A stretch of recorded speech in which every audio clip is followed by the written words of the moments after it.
Oh man, I forgot to turn off that outro. Get that.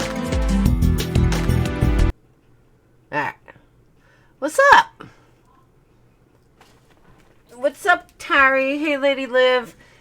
Hey, Barbie. Hey, Badger. Hey, Carol. Hey, Rhonda. Hey, Just Harry. I said that already. What's up, Janelle?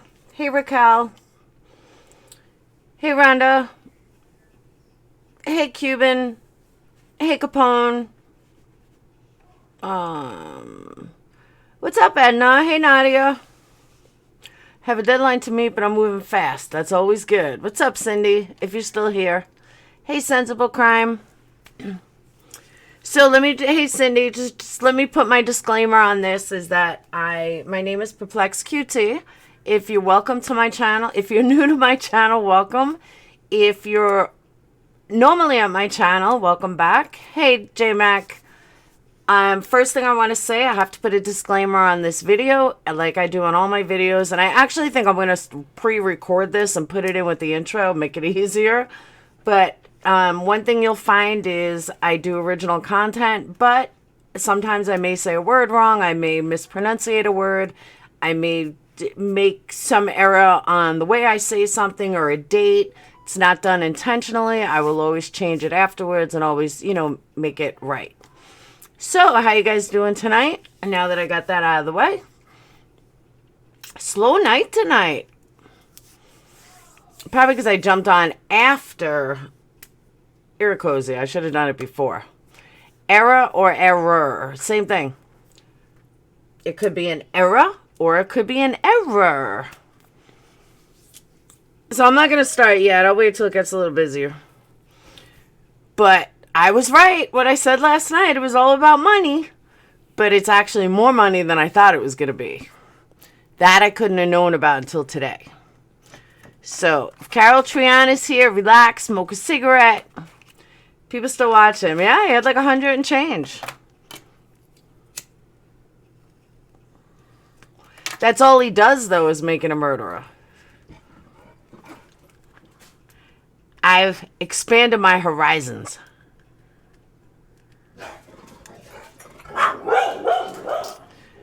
Hey, Angel Ruth. Yes, some more MAM.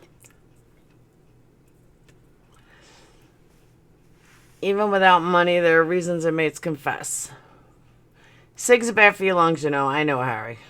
I know. By the way, while we're waiting, J-Mac started a channel. He has a video on the Brian and Ben saga, so make sure you guys sub to his channel.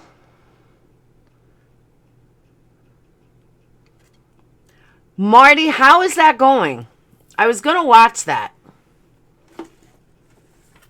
Every time I get my nails done, they kept, promoting it.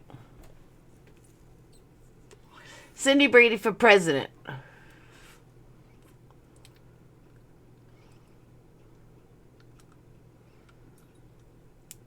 I want to thank Laura for defending my brother Ben. Is it fun, Marty? So while I'm waiting, I got a question. Did anyone watch, I know I talked about this once. Did anyone watch the Beverly Hills remake? Because, the first episode sucked. I was like, oh my God, this is so bad.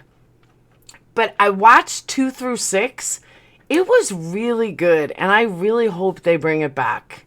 I was telling Sage she should watch the whole 10 years that, I was growing up. But it was really so good, and it ended a lot better than I thought it was going to be, because the first one I thought it was lame as hell. But it was actually really good. So if anyone saw it, it was good. And now you guys are going to make fun of the way I said saw. It was really good. The first episode was horrible, but then after that, it was great. No, she was, they made it funny the way they did it. The way they had it, it was just really funny. The way they had her character, and just knowing everything she's been through, and it just to see them all grow up, knowing that I love them, I grew up with them, it was awesome.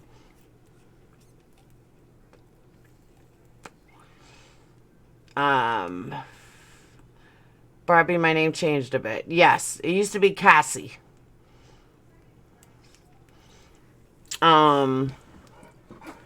Cindy Brady, they're renovating the White House.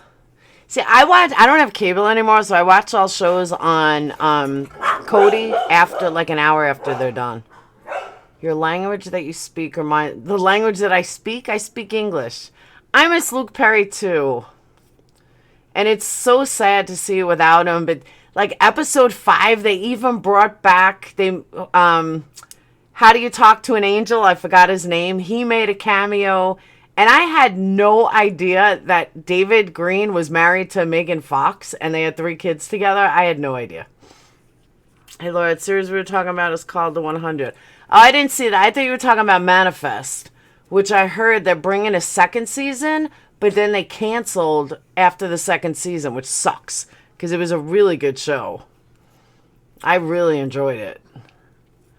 Tawanda, did you get my beef jerky out? Brian Austin Green played David. Yes, David Green, whatever. You guys know who I meant. Yeah, Cass, it was just don't judge it by the first episode. The first episode sucked. It was horrible. And Manifest stuff did. No, Manifest was a really good show. They say second season, they're not bringing it back until, yes, it's in the mail. They're not bringing it back yet.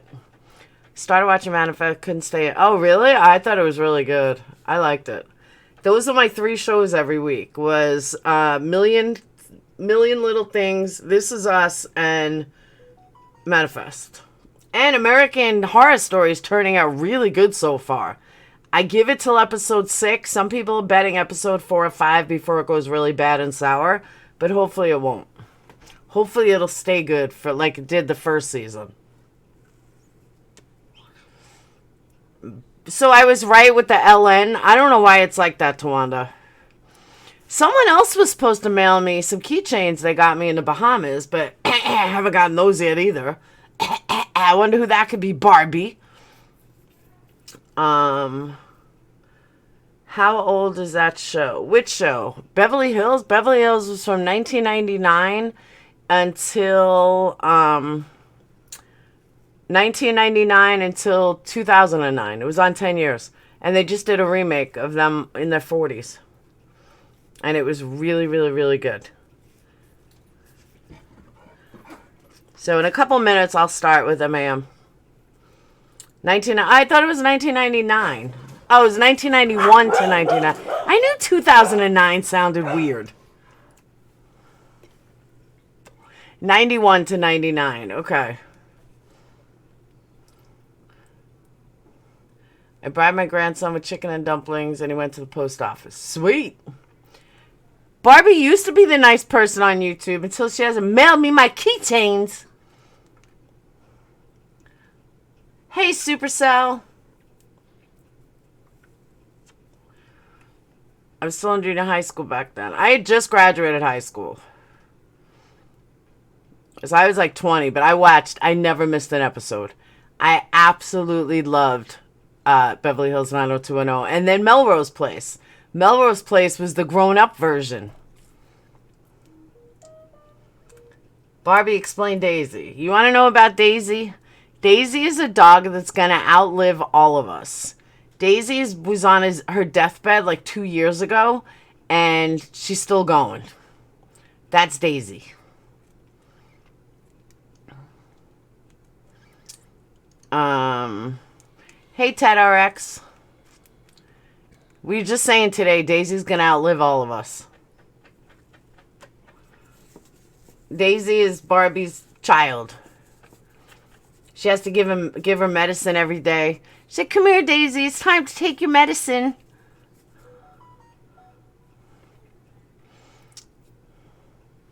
I embellished since it was like 6 months ago. Designated Survivor. I don't know that show. Beverly Hills is supposed to be retired. I hope so. Ray, it was so good. Like, just seeing them as adults was just great. Because, you know, we're adults. I'm in my 40s. They're in their 40s. It was great. Did Daisy hump go? Don't be picking on Daisy. Laura's the best channel I've seen on YouTube. Thank you, TedRx. You're my favorite troll on YouTube. I bet TedRx is 180.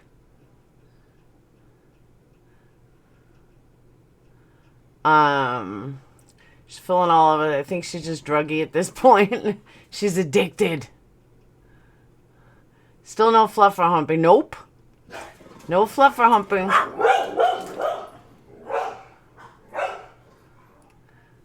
Not nice. Daisy has class.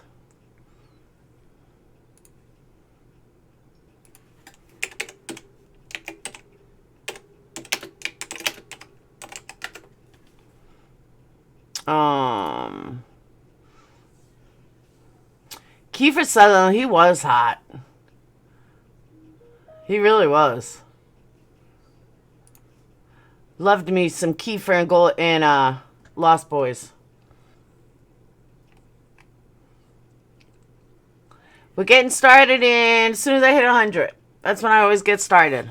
Fluffer did not get laid. 180, you can lay off the stuff. I think every day is the last. God love her. I remember the original, but I do remember they brought it back in 08 with some of the kids. Yeah, but this is like the real cast, the full cast. Except for Luke Perry, which is sad.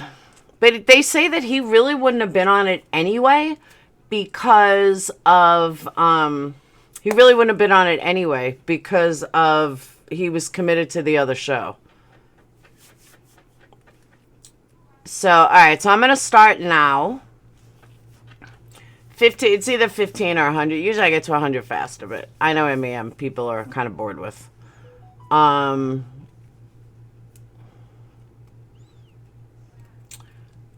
Poor thing, no wonder he's frustrated. You even cut his hair for that. I know, right? Riverdale, that was it. All right, so let's get to Making a Murderer. So last night, as you guys know, I was right on this, that it was for money. What I didn't know is that there's 100, that the guy asked for 250,000 more than the 100,000. So he wants from Zellner, he wants $350,000 and then he'll spill his guts. So his name is Joseph Evans. It's kind of fucked up that he actually thinks that it is, that he actually thinks that Zellner would give him $350,000. Now, here's the question, though. This is what I wonder. If it can free your clients, if you're an attorney, if it can free your clients, why wouldn't you spend $350,000? That's nothing. If your client's going to get out of jail based on somebody else's confession, who cares if it's fake? Just get them the fuck out. Cass, I know it is, but think about it though. You can't disprove a confession. So if this guy is saying is not true, who cares? Stephen and Dassey will still be out. So why does it matter? That's my train of thought. Like, just who cares if it's real or not? But Zellner's like, no, it's a joke, blah, blah, blah. She just tweeted 3 minutes ago. Did she? All right, let me pull it up. Hold on.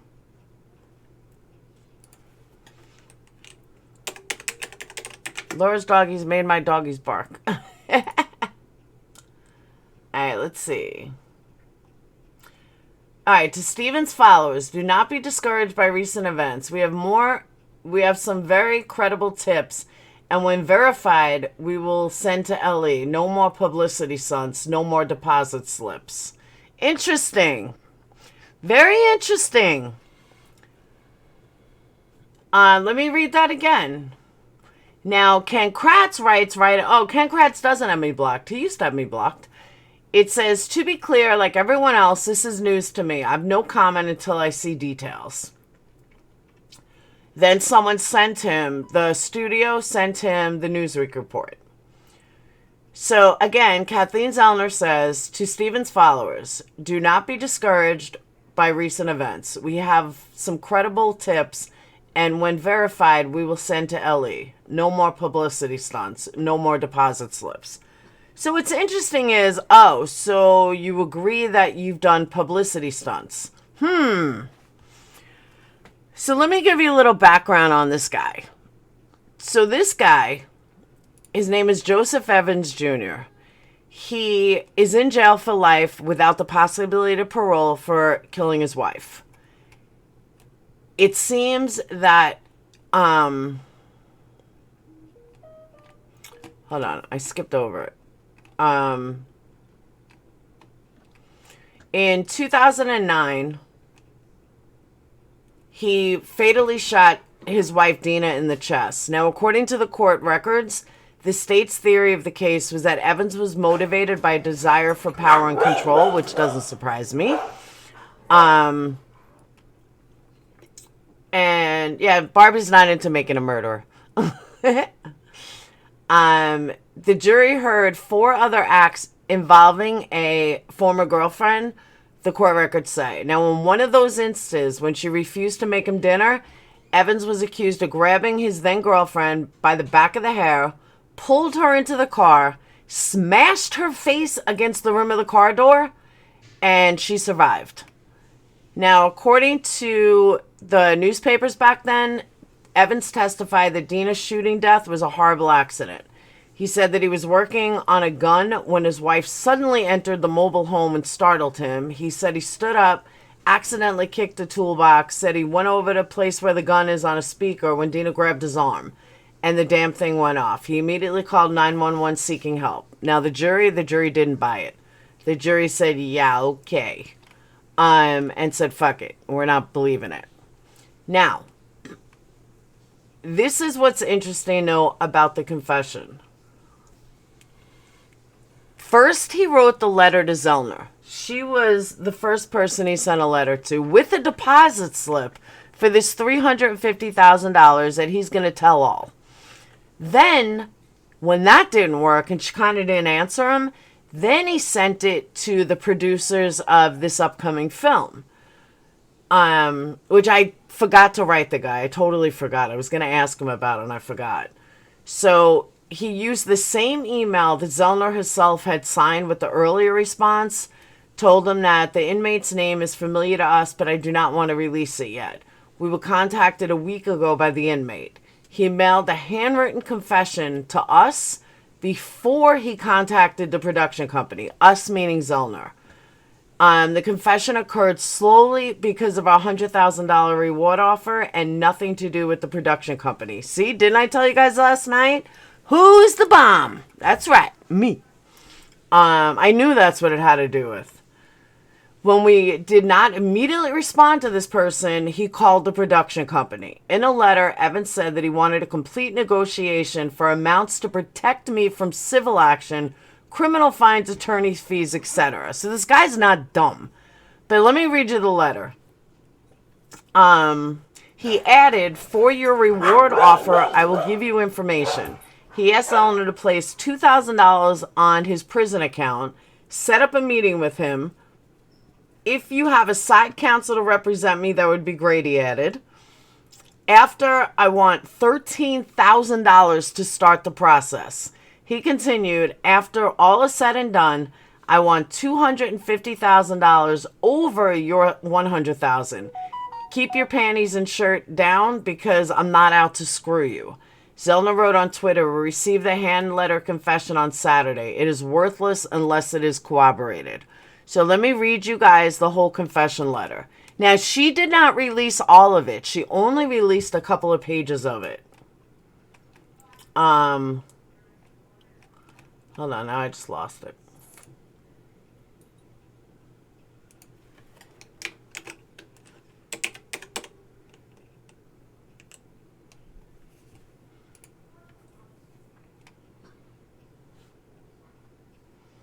All right.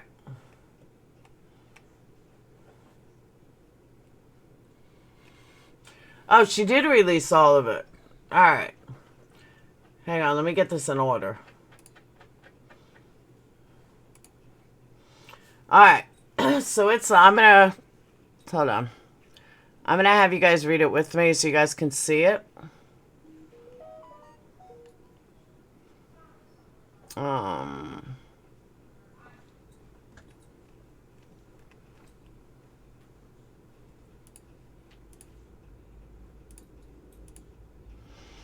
right.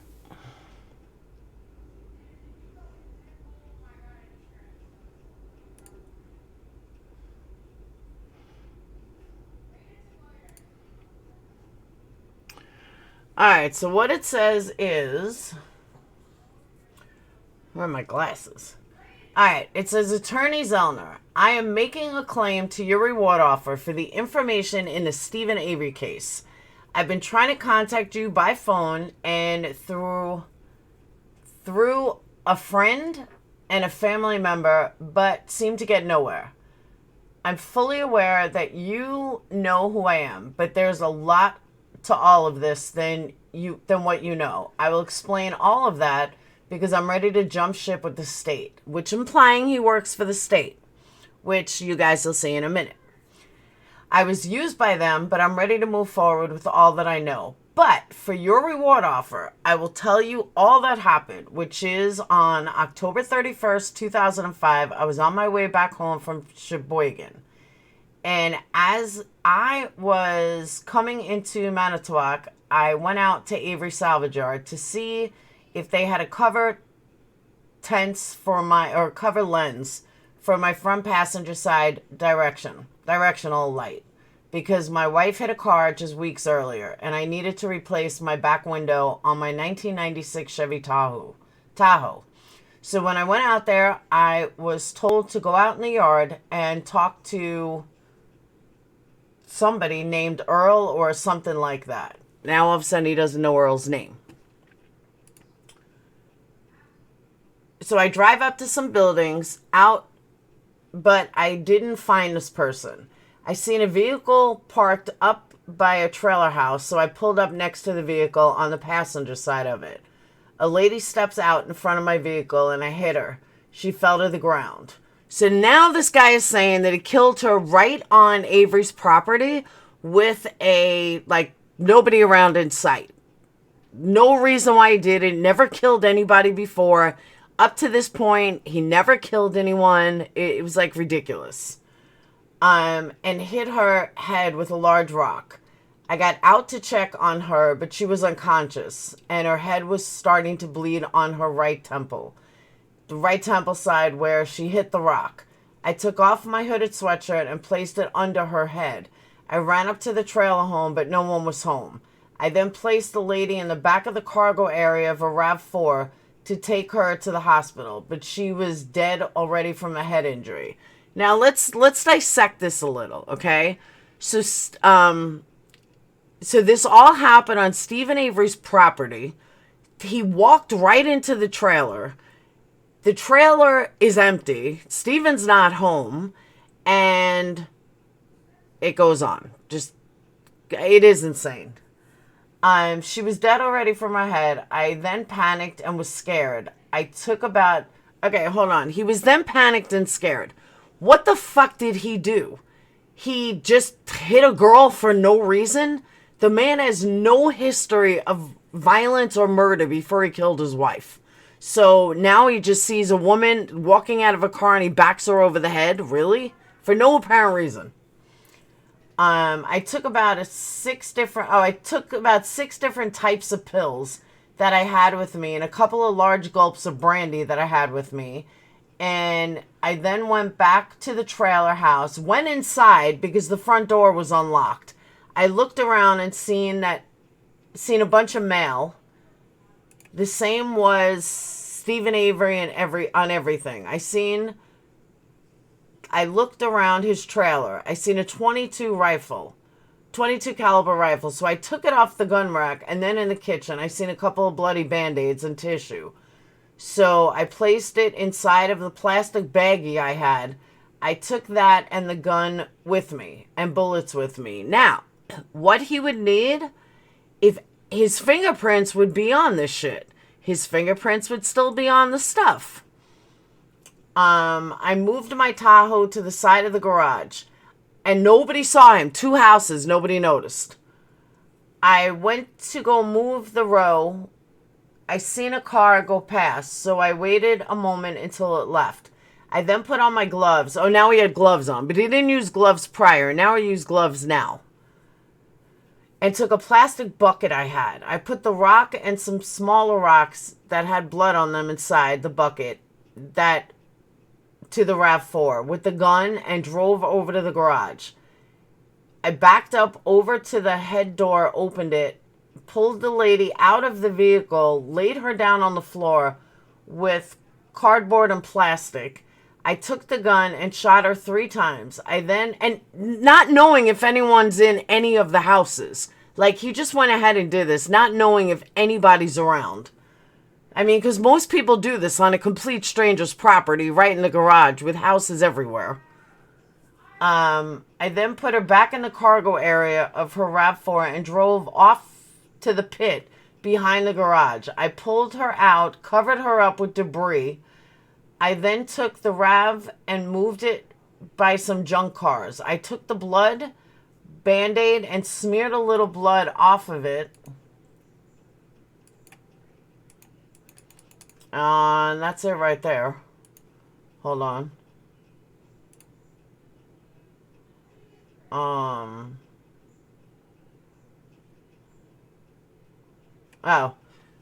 Then I took out a handbag that had some electronic items, cell phone, camera, and other stuff.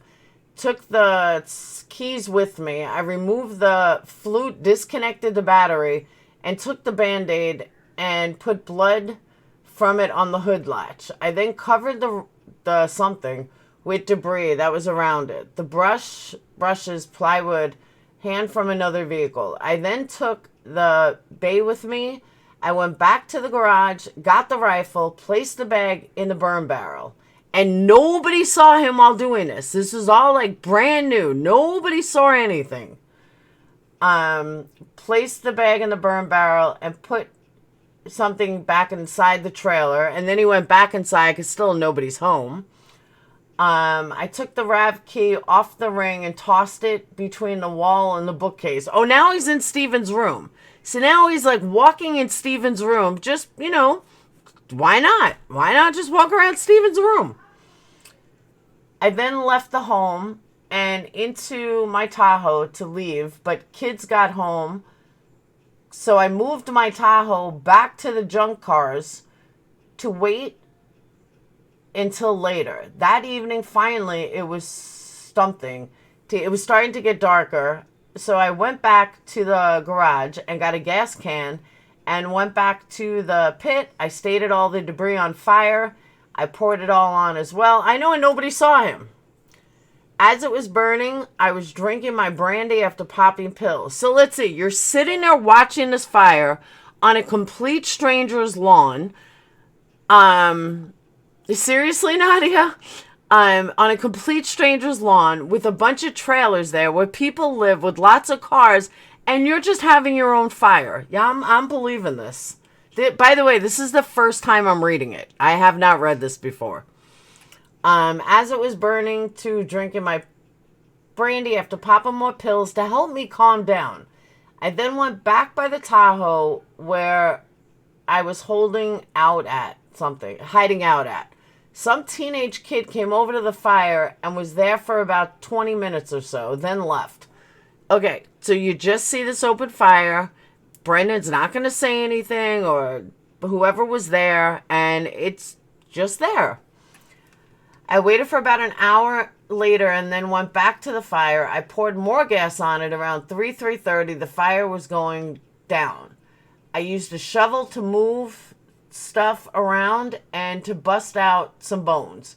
I then went to the burn barrel and started a fire to burn the bag, cell phone, camera, computer thing, and some folders, papers. I left for back home to Manami, Michigan, and now he's going back to Michigan around 4:30 a.m. I took the shovel and bucket with rocks with me when I left. That's what happened. But there is a lot more to the cover-up for many years by many people.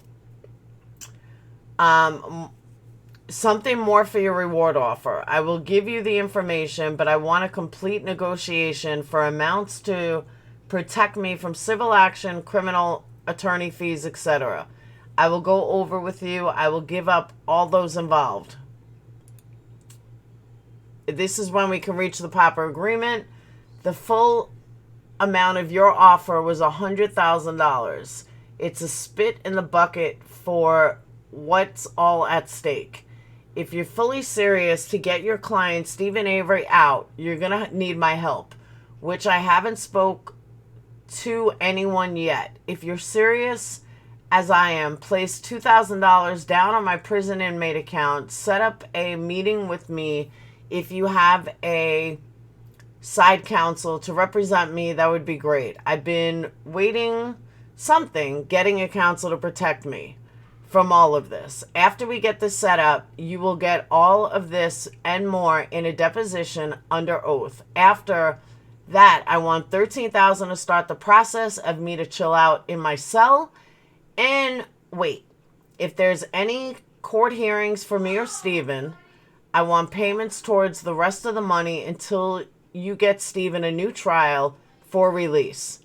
After all is said and done, I want $250,000 over your $100,000 in attorney's fees. Keep your panties on and shirt down, because I'm not out to screw you. This is a deal relationship between you and me. You'll win when I give up all and the full cover-up story that took place. And now the state and others used me to get to Steve. I'm done with all of that. I'm jumping ship to look at something myself. And my children, grandchildren. Was I right? Did I fucking call this last night? I'm jumping ship to look at it for my children, my grandchildren. You're something. I'm already get something. It's up to you for the next move. Get up a call with me or take my phone call on this weekend, Saturday afternoon. Joseph Evans Jr. and the information. Now, there's a couple of things that I need to say on this. All right, let me get all set back up here.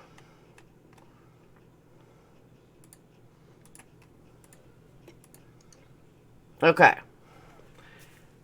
Yes, I'm getting there. This is the same guy. Now, here's the interesting part. This guy did work for the state. This is what is concluded.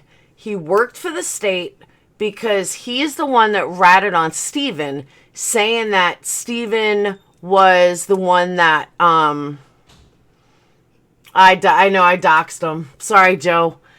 He was the one that, was the one that said that Stephen confessed to him or something.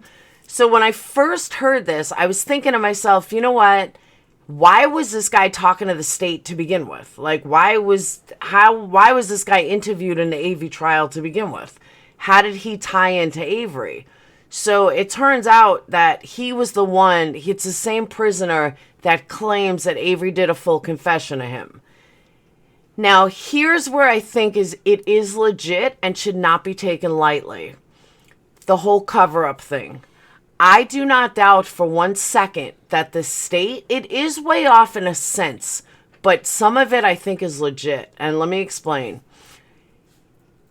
The guy did work for the state, and I do not doubt for 1 second that the state offered some kind of deal with him that they will give him money, which probably ran out now, but they will give him money if Stephen Avery, if he says that Stephen Avery gave a full confession. I do not doubt that for 1 second.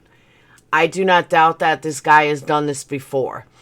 And he works for the state, and the state did that. So I believe that what he's going to tell them is a full cover-up.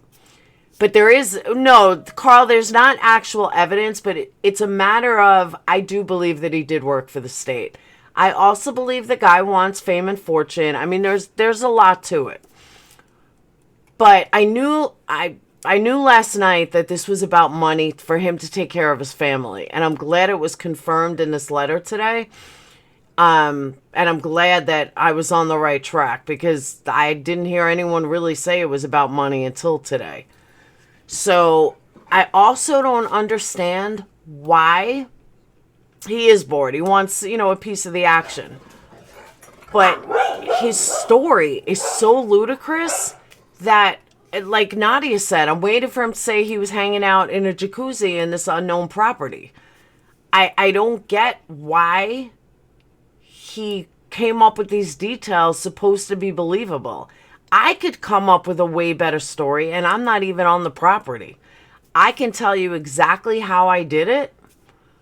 Unless he has the bucket of rocks and shit. Yeah, but it's been too long. I mean, that was 2005. Who's going to keep it? But I really could come up with a better story than this guy came up with based on just everything I know. You would just drive away no reason. I know, like his whole ludicrous, retarded story about this is just dumb. Like it's just really dumb. Like you're gonna walk into somebody's house that you never knew. Like now, if this confession came from a serial killer, I would say absolutely it's credible. But I looked into this guy's history. This guy never murdered anyone before. This guy never had, like, any serious charges, like, you know, murder and shit. He wasn't an armed robber. You're not gonna, well, I gotta look more into that. Maybe I didn't check Wisconsin, though. I mean, I didn't check Minnesota, Michigan. But, I mean, as far as I know, this guy wasn't an armed robber or anything. So the odds of him just killing a girl out of the clear blue just because you pull up to a house and a girl's in a car, so you're just going to kill her? For what reason? I would find Ed Edwards more credible than this confession. The confession is just too stupid. But that's the only person he ever killed. He's not a serial killer. If he was a serial killer who snuck into people's houses at night, like if it was like the BTK confession and someone was claiming to be the BTK guy and, you know, he snuck into houses at night, I get it.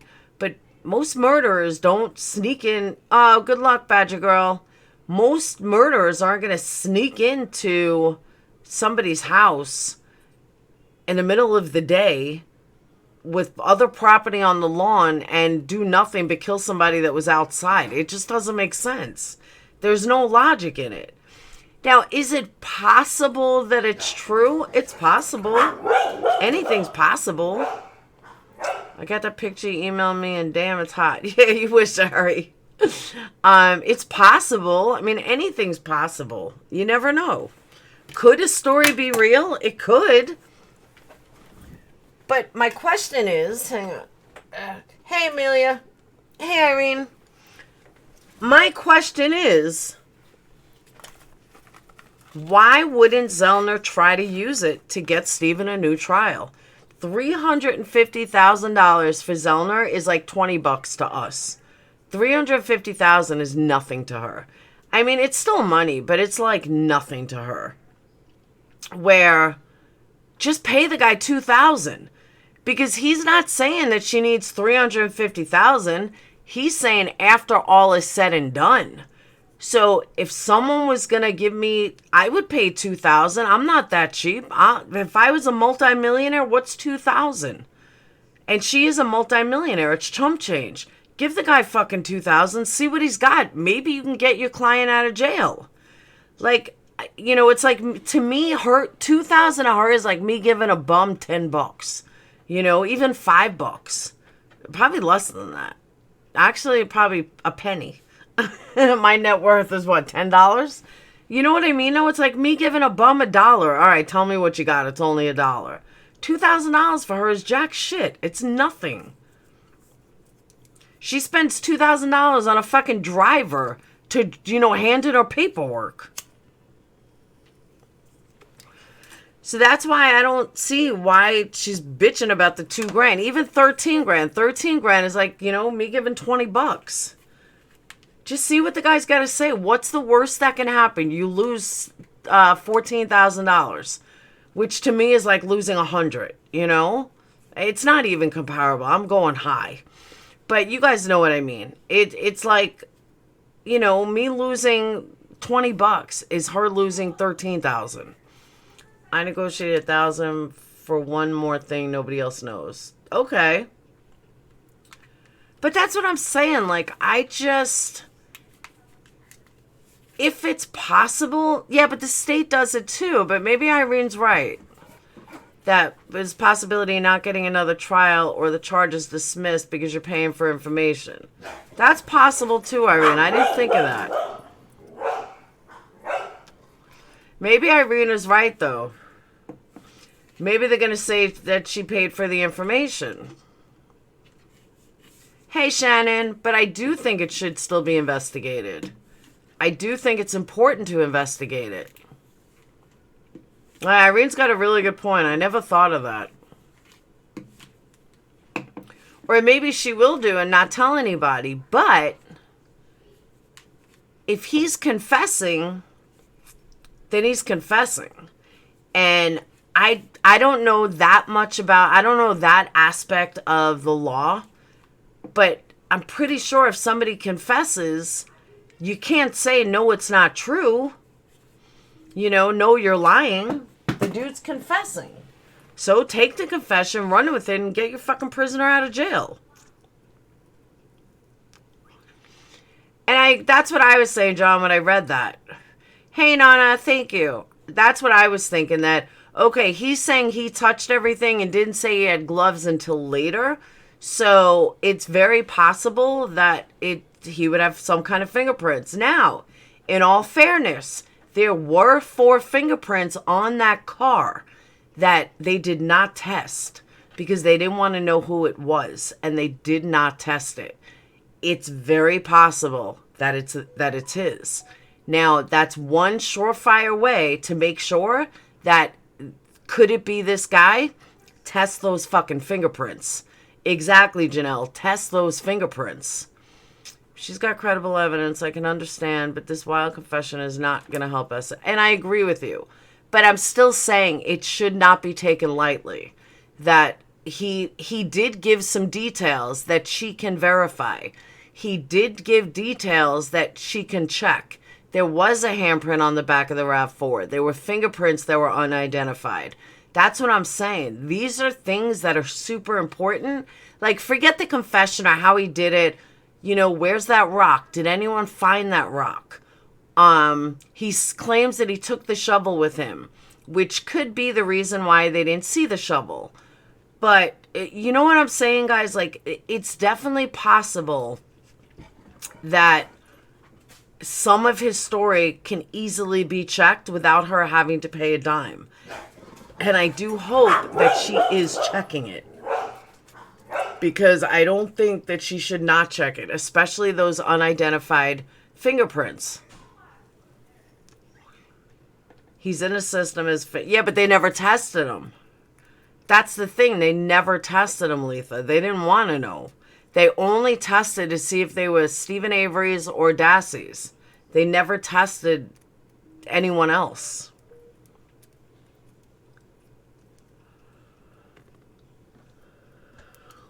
Maybe Capone is 180.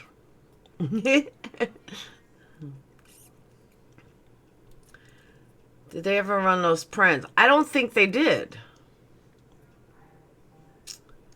She probably always checked it and finds it to be complete BS. I don't know. Okay, everyone. Super chat Laura $1 so we can buy Tawanda a cheap meal and a date. Yes, they never tested, so not... Yeah, they were never tested. So Brennan should have never been questioned the way hers was. I do, Capone? Yeah, alright, by me, Capone. I don't care who you are.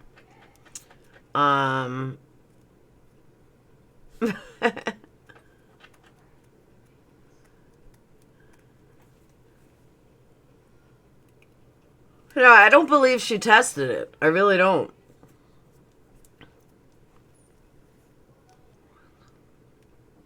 Oh, yeah, it's right. You did email me. It doesn't mean you're not someone else.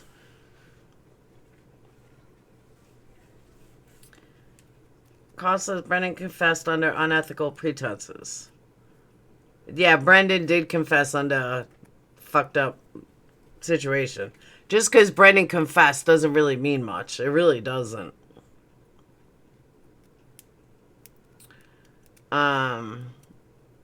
Okay. Thomas Hentz. God, remember him?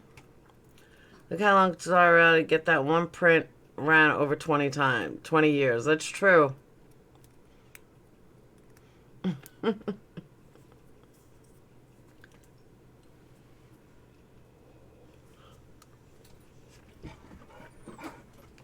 Hey, Gail. So, I mean, that was the letter. Let me check something. Hold on.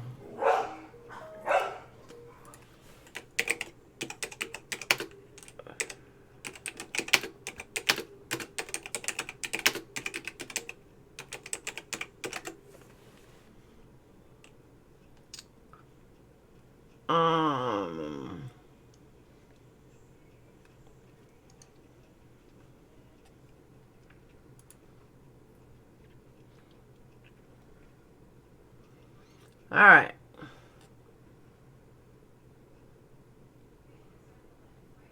So Evans was 44 when he killed his wife. He was known as jealous, controlling, hot-tempered man who coldly murdered his estranged wife with a bullet to the chest.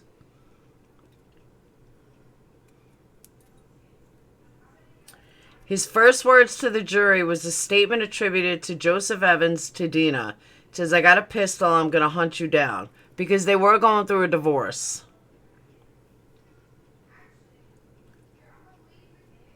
Then she had a restraining order.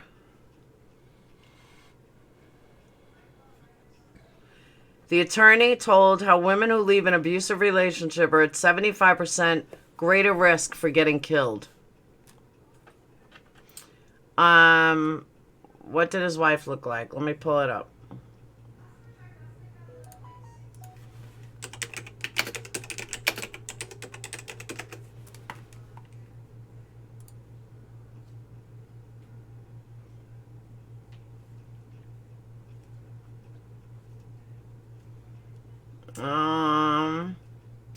Can't find a picture.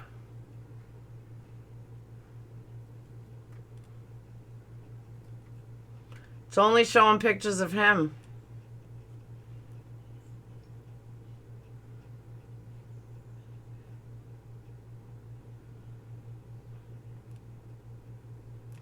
Can't find one, Irene.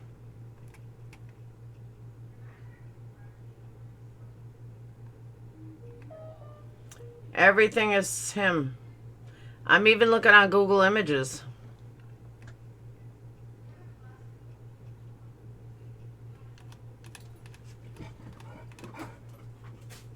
That's a good point, though.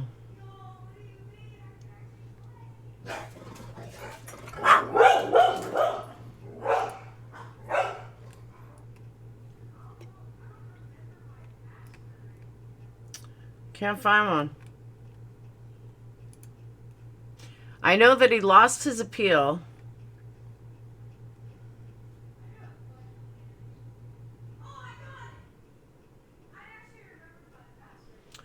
Oh, his appeal was actually denied to even be heard. On August 13th of 2015, Madison, Wisconsin, a Marionette County man will not have his murder conviction appeal heard by the Wisconsin Supreme Court. Joseph Evans is serving a life prison term without parole for the murder of his wife Dina in 2008. Couple was close to getting a divorce when the shooting took place. Evan claimed the gun went off accidentally. This week, the state's high court said it will not review an earlier appeals court decision upholding Evans' conviction. January 7, 2014. He lost.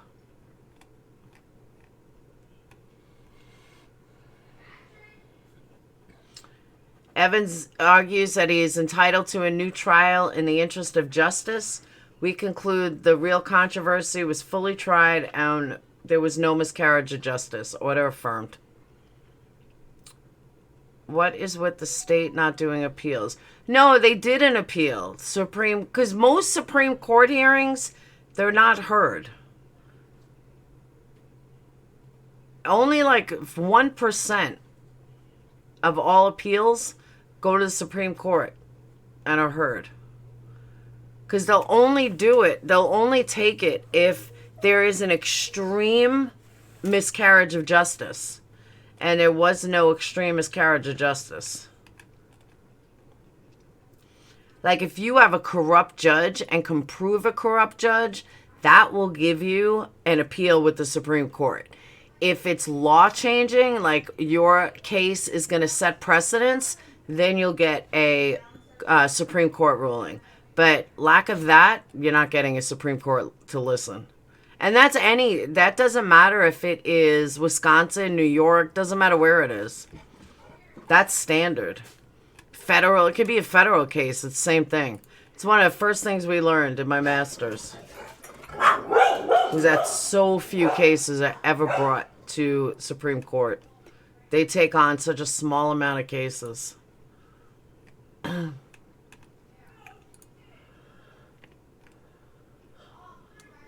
Oh wait, is this her? No, it's not her.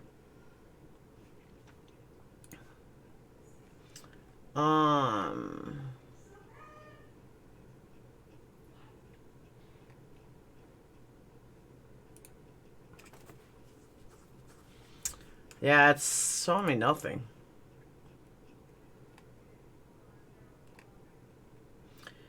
I can't believe I can't find a picture of his wife.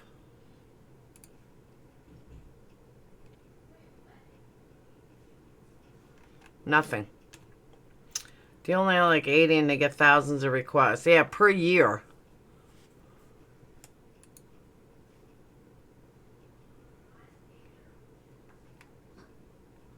I can't believe there's like no pictures of his wife.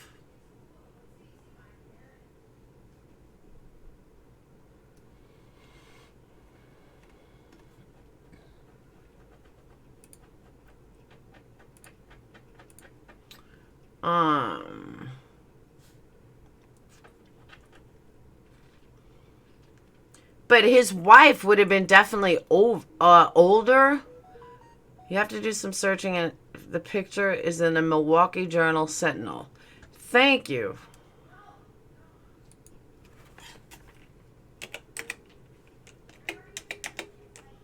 Dina Evans, Milwaukee Journal.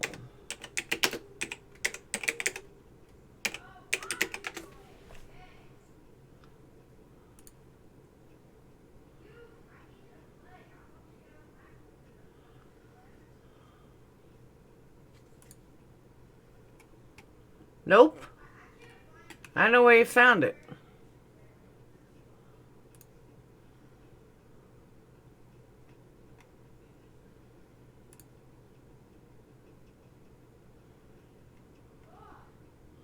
I'm not finding it.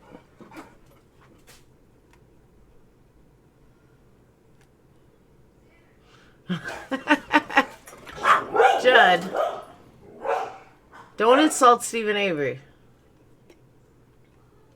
Yeah, I don't know where you found it because I can't find it. I'm in the super lurker mode. I have the $5.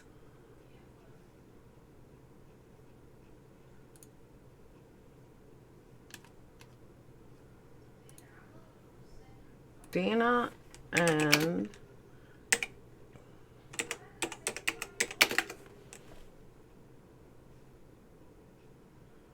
yeah, I'm not finding it. I don't know where you found it in the journal. Feel better, Irene? Because I'm not seeing it. Yeah, can you? That would be great because I'm not finding it.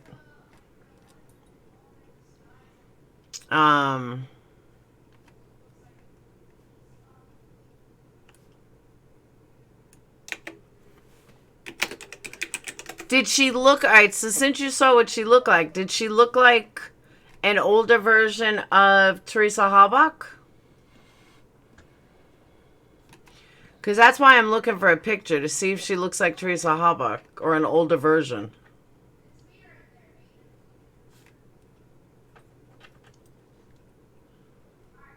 That's an insult to Stephen Avery.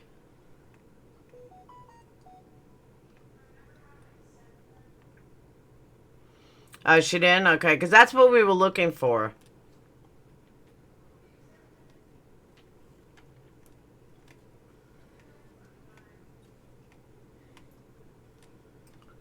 Um...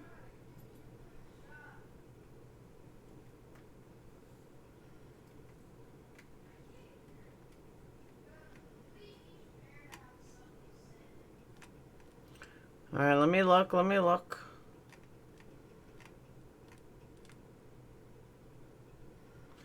Damn, you guys gotta see this.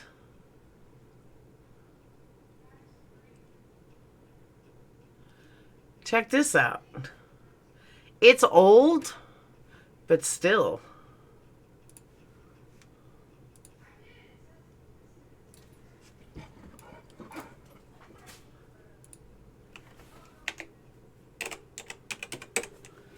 I'm looking through the journal, Milwaukee Journal, try to find it, and I came across this. Hold on. Check this out. People are cray-cray.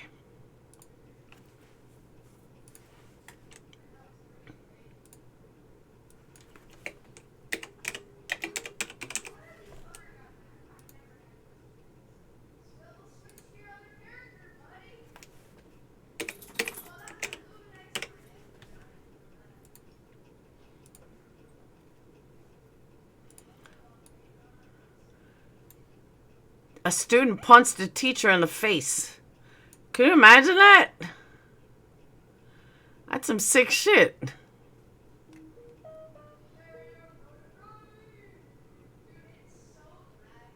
Oh, she's a prison teacher. I know, right? That's what I'm saying. That's a serious hit. Alright, let's see. I'm trying to find this.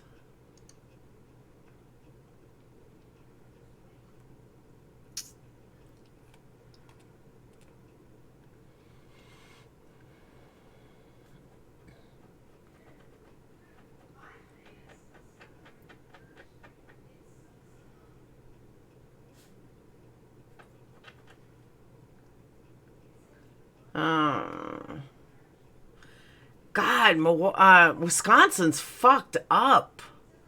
Just these titles alone. Youth prison officials failed to oversee rape investigations. State psychologist fired after sex comments. Lincoln Hill staff were taught to abuse tactics on youth offenders. What the fuck? Wisconsin's whacked. Evans' trial was... I know it was 2009.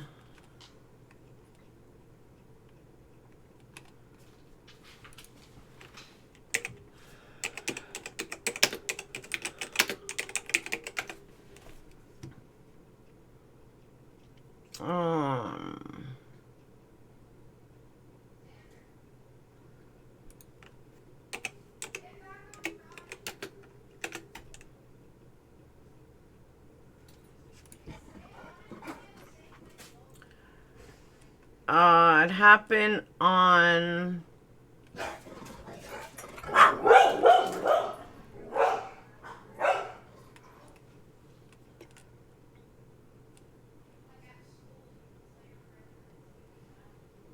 I know it was 2009. Let me find the appeal. It was September 21st, 2009. At 7 p.m., murder trial opens. I'm sure it didn't happen at 7 p.m., but that's when the article was published.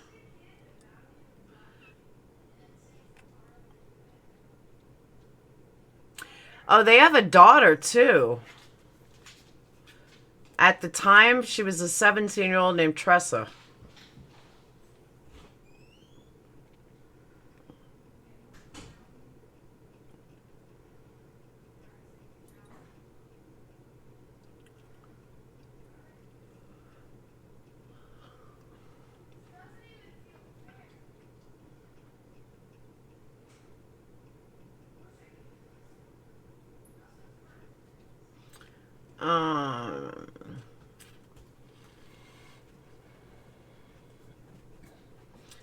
Yeah, it started September 21st, 2009. He was 44. His wife was 40. The incident happened on July 26th of 2008 at the Fox Glen Mobile Home Park on the west side of Marionette.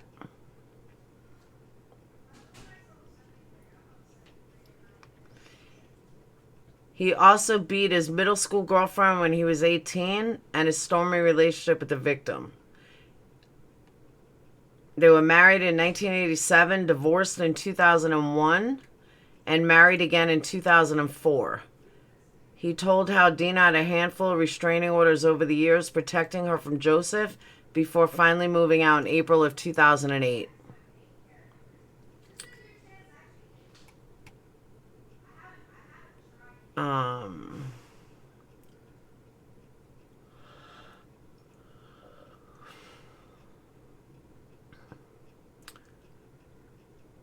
Joseph Evans didn't run. He didn't try hiding the gun. He tried to get Dina help because this was an accident.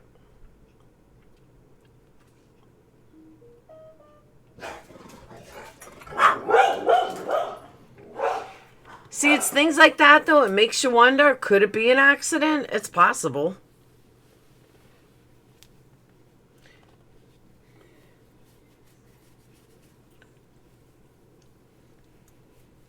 I'm tired.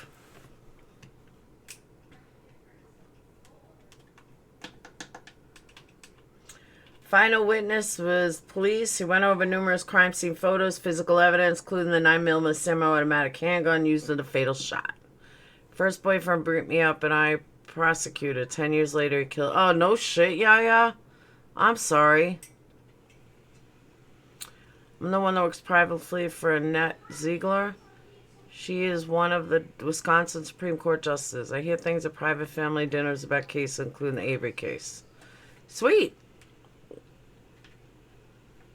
Get a hold of me, Kyle Lily.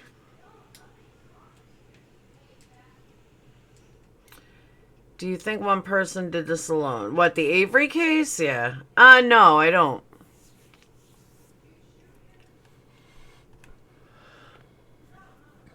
I think it was Bobby, Mike, and shithead to help. What will happen to Brendan? Brendan, I don't know how to say this right.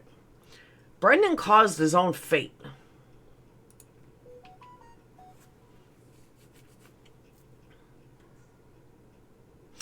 Oh, come on. These guys are fucking crazy.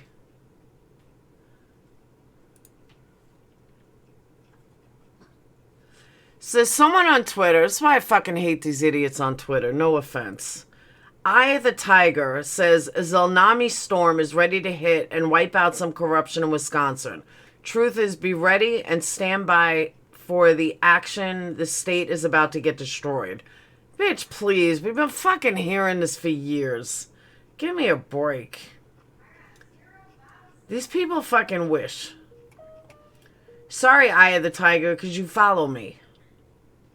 I just noticed they follow me, but still. Come on now. There's no fucking Zelnami storm. Can you cut off cell phone notifications? I don't... My cell phone's not even making noises. Do you think they told Avery or... I don't think Avery's involved at all. I really don't. I never did. Sorry, Eye of the Tiger who follows me, but still. I'm not buying into it. I don't think Zellner has jack shit. Never did. I had faith in her in the beginning, not anymore. I lost faith a long time ago. I wanted to get him out, but I give up.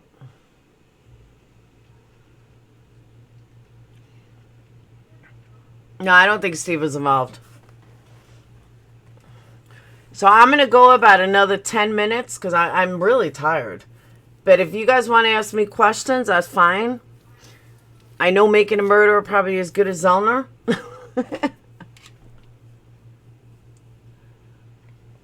Sorry, but I still believe in the vial. The sink theory is just too far-fetched. I honestly can't even believe this is the best zone to come up with.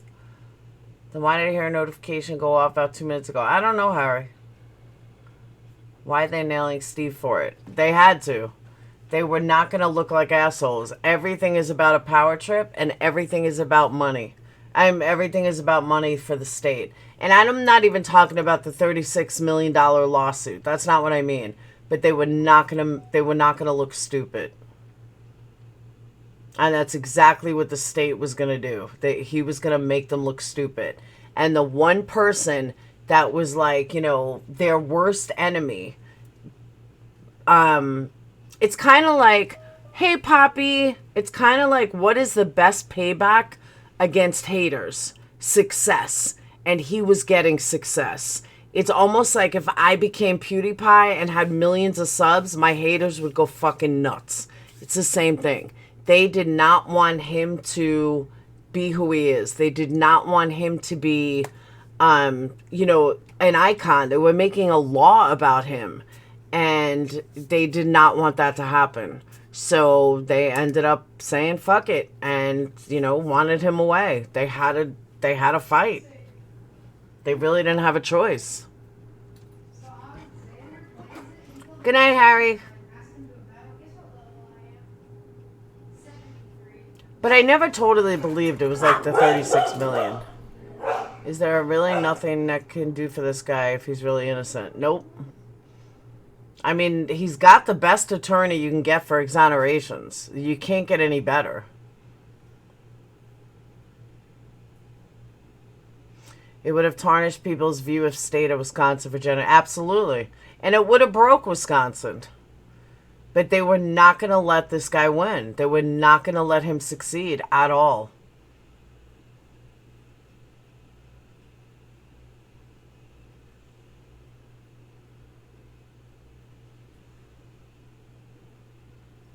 I'm sorry, Irene.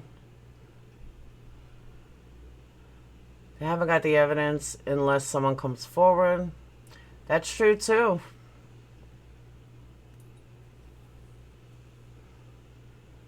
It's sad and it sucks.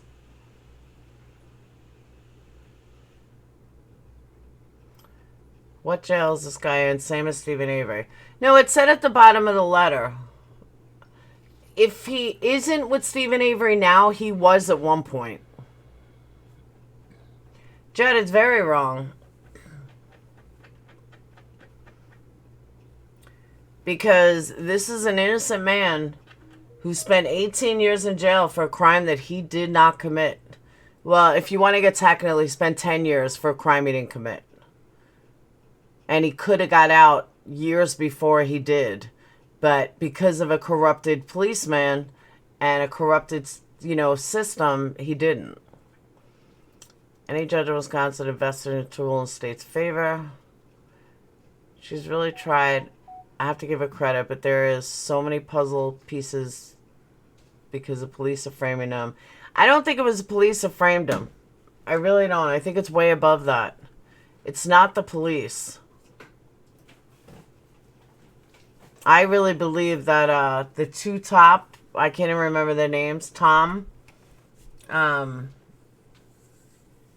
Bushwin, and I forgot the other guy's name. That's how far out of touch I am with this case. You need someone to come forward from the police department. Yeah, that'll never happen. Bushman was involved for sure. Kavorek, whatever his name is.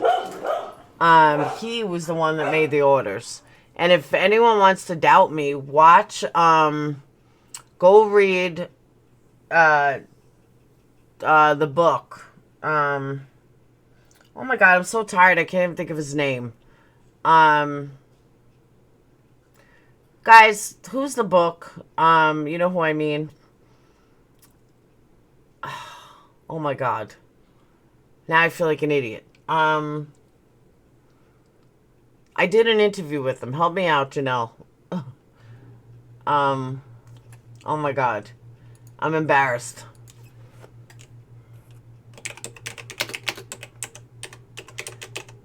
No, John Farek. Thank you. I knew it was John. I couldn't think of the name. John Farek. Thank you, Brady. Wrecking Crew. Wrecking Crew is a great book to show all the corruption in Wisconsin.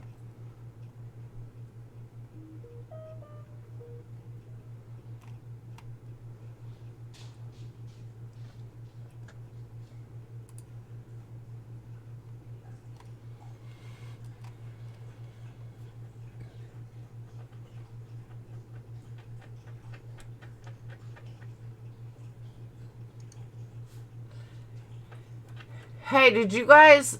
I'm reading... I happen to pull something up. Volkswagen CEO was charged, but they write it was making a murder confession. Volkswagen CEO charged. It says a Wisconsin inmate is allegedly confessing to the murder of... making a murder killing. Volkswagen CEO has been indicted over the automaker emission scandal. But the way they write it... I have to show you. It's pretty funny.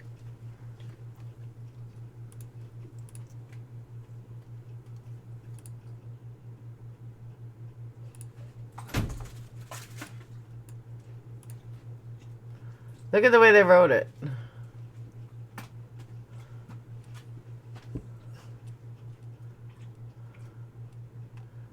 Come on. I have way too many windows open.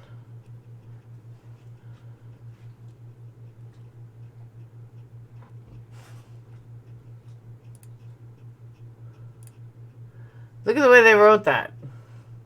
That's actually kind of funny.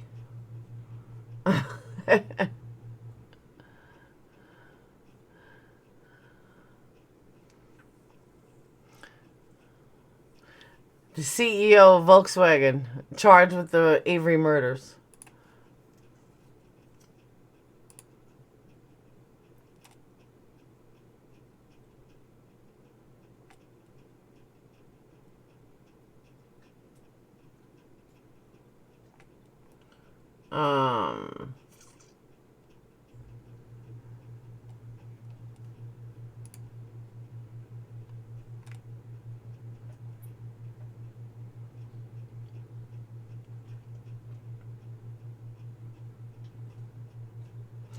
Hey, Led Zeppelin's getting sued. Do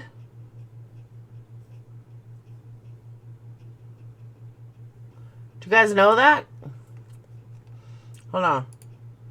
There's a lady who should all that glitters is gold. For 70s rockers Led Zeppelin, all that glitters was gold with Stairway to Heaven. But in a San Francisco court today, the music was on trial. Did Led Zeppelin steal the signature opening riff from the song Taurus by American band Spirit and guitarist Randy Wolf? The estate of Wolf, better known as Randy California, is suing. In an interview before his death in 1997, California said listeners should make up their own minds. It's an exact, I'd say it was a ripoff, and the guys made millions of bucks on it and never said thank you. Led Zeppelin is famous for taking inspiration from other artists, usually classic blues artists, and blowing it up into supersized rock and roll. This is the second time Stairway has been to court. A previous ruling clearing Led Zeppelin of plagiarism is now being appealed. It's also not the first time musicians have been accused of copyright infringement. Ed Sheeran, Robin Thicke, and Katy Perry have all been sued. We've reached a point where these kind of lawsuits are becoming more common. Rock and roll icons being called out of tune. Kevin Tibbles, NBC News. Wow. The arrest happened at this... Did not know that. Yeah, but I could see them stealing it. Ooh, watch this. Orlando charter school. 2 children in separate incidents arrested and sent to a juvenile detention center. One, a 6-year-old girl, was handcuffed, fingerprinted, and photographed for a mugshot. Wow. Her grandmother spoke to TV station WKMG and says the child misbehaved because she was tired, allegedly kicking a staff member. No 6-year-old child should be able to tell somebody that they had handcuffs on them and they were riding in the back of a police car and taken to a juvenile detention center to be fingerprinted. She says her grandchild was treated like a criminal. Orlando police confirming Dennis Turner also arrested. What the hell happened? Football. Oh, looks like you were bit. Where? Which? Arrested another 6-year-old the same day without his supervisor's permission. The state attorney dropping all charges. I refuse to knowingly play any role in the school-to-prison pipeline at any age. Officer Turner, who was with Orlando PD for 23 years, has now been fired. With the arrest sparking outrage online, tonight Orlando's top cop promises a lesson has been learned at this school. Miguel Almaguer, NBC News. Are you Prime Minister fucking Boris kidding me? Wow. Exactly. Wow. That's crazy. No, Leith, I didn't. I did not see that.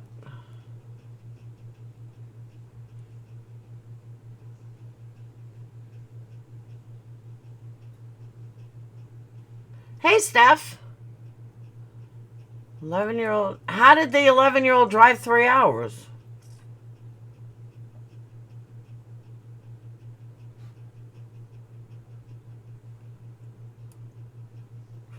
I have to look it up. That's crazy, though. Could you imagine a 6-year-old? Oh my God, I would sue the fuck out of that school.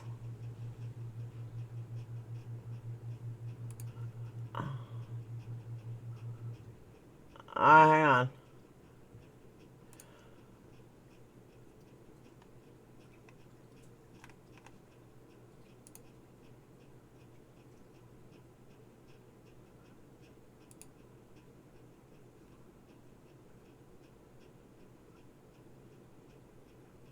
An 11-year-old boy is safe this afternoon after driving 200 miles to meet a man he met on Snapchat. That troubling story begins our look at stories as we cover the Carolinas. Police say the boy drove from Simpsonville, South Carolina, all the way to Charleston. Authorities say the boy pulled up next to a police officer around 12:30 Monday morning. The officer realized the child was the only person in the car and told the officer he had just driven 3 hours and he was lost. He's 11. The boy said he had taken his brother's car. He drove to Charleston to live with an unknown man he met on the social media site. The child was later reunited with his family, but police are now analyzing a tablet the boy was using to see if they can recover GPS information from it. Wow.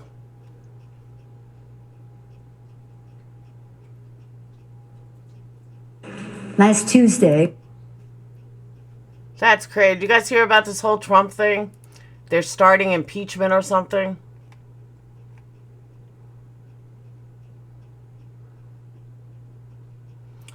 That's insane.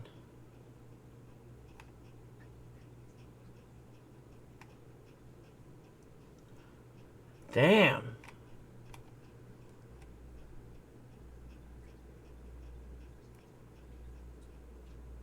We live in a fucked up world. See, that's why my kids don't know how to drive at 11. That kid must have been tall, though.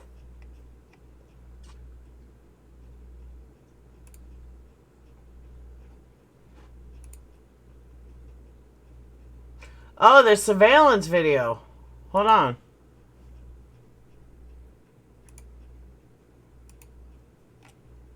Some questions tonight after police say an 11-year-old Simpsonville boy drove to Charleston in order to live with a stranger he met through Snapchat. WIFM News 4's Taggart Houck joins us live again from Simpsonville. Taggart, you spoke with the police, right? And Michael and Carol, the good news tonight, that boy is back safe with his family. This is very much a joint operation here, Simpsonville Police and Charleston Police, with a central question tonight. Who was that boy talking to? You are looking here at exclusive video. This is where a Charleston police officer talking with that boy. It happened around 12:30 this morning. The boy was alone and told the officer he... What happened? What the fuck?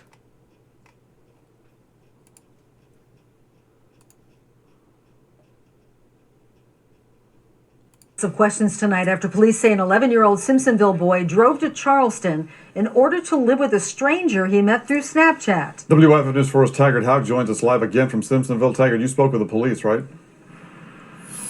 And Michael and Carol, the good news tonight, that boy is back safe with his family. This is very much a tonight. Who was that boy talking with that boy? It happened around 12:30 this morning. The boy was alone and told the officer he was lost. He said he was on his way to live with a man he met through Snapchat. He plugged the address in on a tablet but lost the GPS signal somewhere along the way. Police tonight are describing the man as unknown. You have somebody who's chatting with an 11-year-old about traveling, so we're very cautious about wanting to make sure children are safe on the internet. The investigator tells us he's been in touch with the boy's family. He says at this point they do seem to be in good spirits. He didn't want to speculate on any potential charges for the person at the other end of that Snapchat. We should also say back in June, on a statewide level here, Governor Henry McMaster for South Carolina came up with a petition urging more awareness here with internet luring for children. He encouraged the governors of all states across the country to sign on with that. Of course, that is a very active focus here on a statewide level. That's crazy.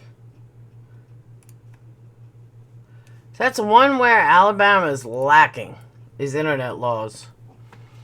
I'm going to have one cigarette and then I'm shutting down. I'm scared for the youth too, Judd. So Dayton came in before and he's got this huge black and blue on his arm. And I was like, what the hell? I thought somebody bit him. And he's like, no, it's football. I was like, oh, you scared me.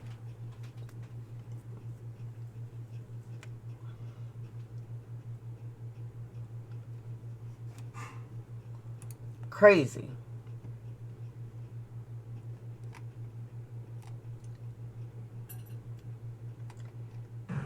Hey, you know what?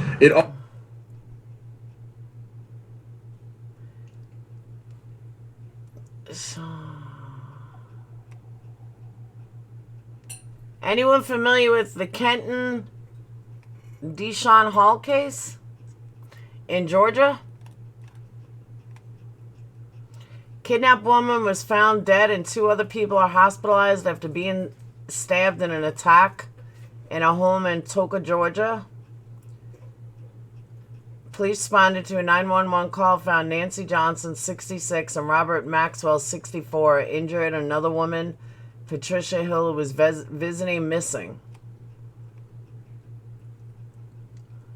Patricia Hall was kidnapped by the home from her husband, Kenton Deshaun Hale. Anyone familiar with it? I did say cigarette stuff.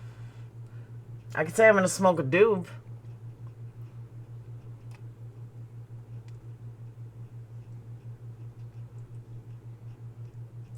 So this guy kidnapped his wife, tried to kill her parents.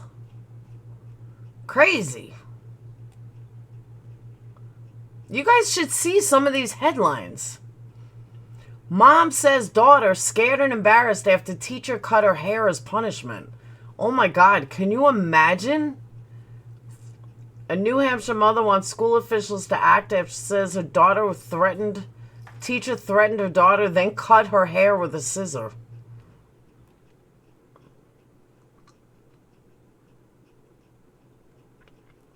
What the fuck is wrong with the world?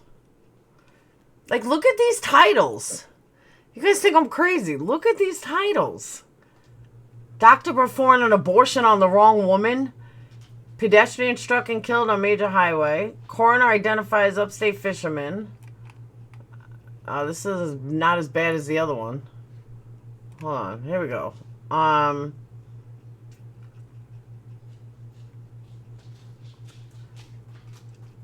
Injured after fight.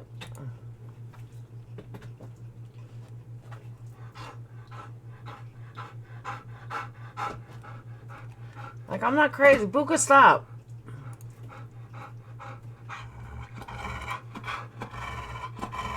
This is crazy.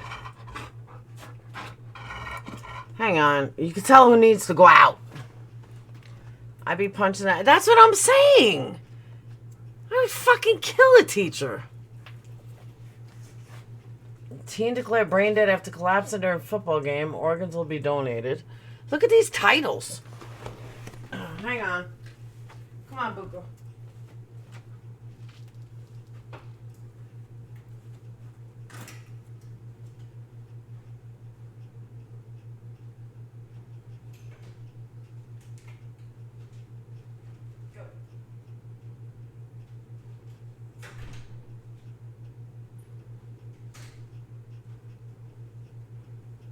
Good night, bud. I love you.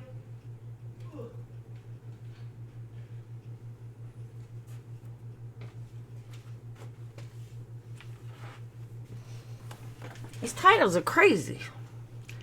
The news does scare me. Elvis is still alive, living in South Carolina. I think so. I want to find out the doctor.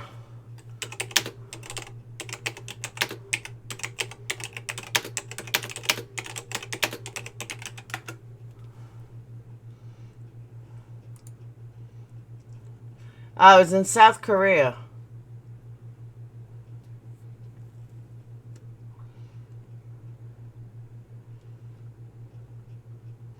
Can you imagine?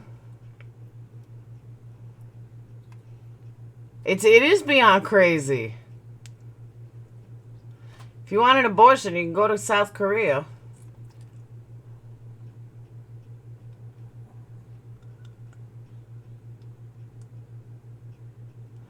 That's crazy. Perform an abortion on the wrong person.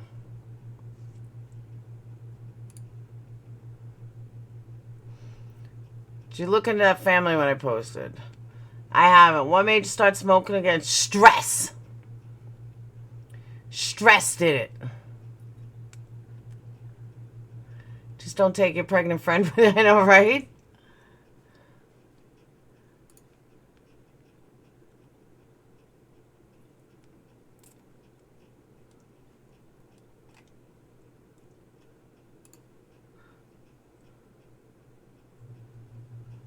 Father dies after jumping in front of a train while holding a 5-year-old daughter in the Bronx.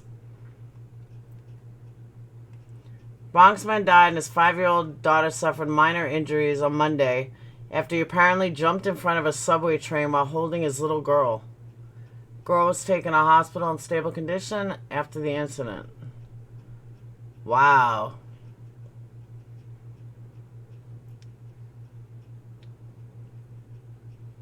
As the train came to a halt, a video shows people jumping onto the track. The man that I saw jumping had a little girl in his wrists and in his arms. Next thing I know, he and her jumped. Cell phone video shows Good Samaritans pulling the little girl from under the subway train just after 8 a.m. Others on the platform comforted the youngster who just barely escaped with her life. Witnesses could only watch as the 45-year-old father grabbed his 5-year-old daughter and jumped in front of the southbound 4 train. Witnesses say the train slowed down but couldn't stop in time, running over the man and the little girl. There was a man who, in heroic effort... Wow.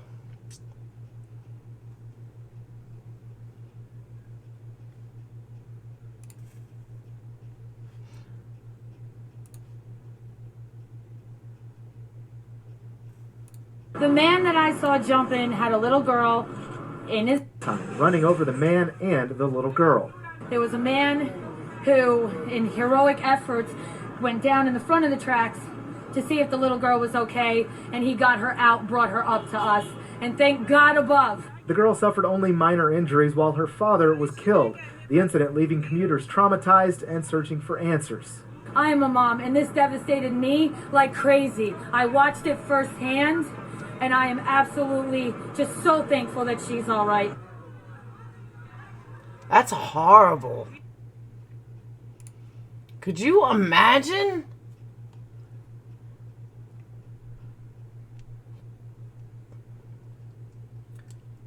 That chick is going to be traumatized for life. For life. I bet it turns out it's a custody fight.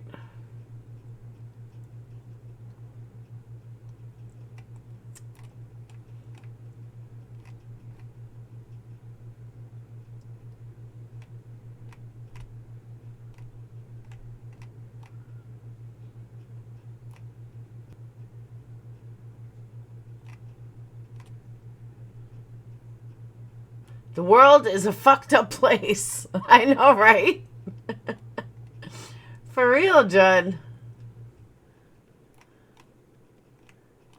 It's crazy. Football. I hate football.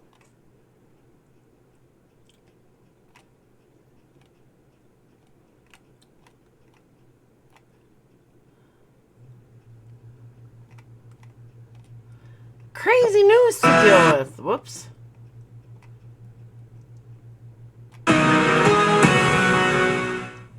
Outside right now in Anderson, looking over Lake Hart, I don't live there, so it don't matter. where a man is in trouble with a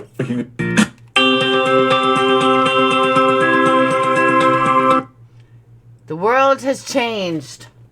Let me tell you. Just don't let her around on your trip. I'm telling you. Tell me you wouldn't be scarred for life. I would. I'd be totally scarred for life. The guy was trying to kill himself and his kid. It was probably, my guess, he was in a custody fight and wanted to kill himself and his daughter, so he jumped in front of the train, and glad his daughter survived, though. Can you imagine what she was thinking? Oh my God.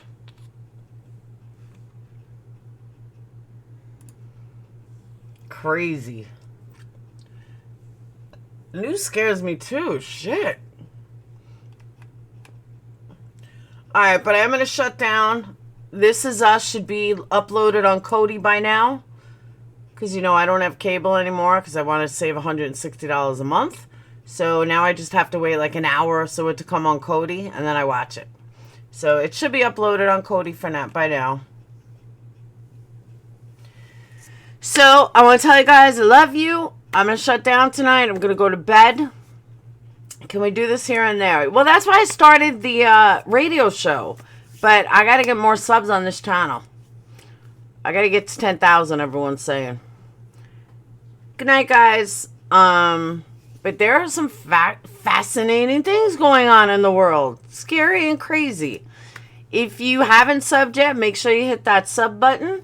Make sure you hit that like button. And I will see you guys tomorrow.